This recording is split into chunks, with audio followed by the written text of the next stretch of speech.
Carry on from where Yeah, it was a coal fire that heated the whole house. And that became quite difficult because obviously you've got to keep the baby warm. But the problem was, like, the chimney was leaking somewhere.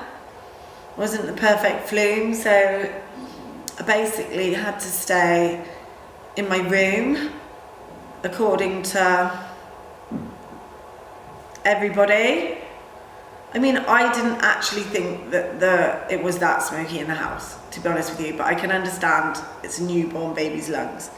But basically, you know, obviously you don't want to put the child at rest. But I was basically made to stay in my room then for like almost a week, pretty much. You know, and that really wasn't very nice after I'd just given birth. Do you know what I mean? I did come out, obviously, to do things, you know, but I mean, and my husband was there to support me. But in terms of, like, I've just had a baby, you know, I've just gone through all of this.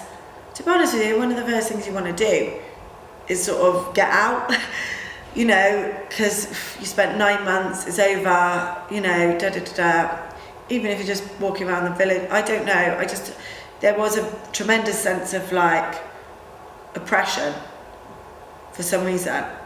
Do you know what I mean? And I think probably one of those reasons was because I'd just come back to where I was born, given birth to my first child, and it wasn't what had been expected of me where I'd come from, to give birth, to come back with nothing in a caravan. It was almost like a social humiliation. And then the first, like, boy grandchild or whatever, I just felt like people weren't really there for me, and my family, meaning in general. And then I was in the room, and obviously, like I say, it's just quite hard work that first week.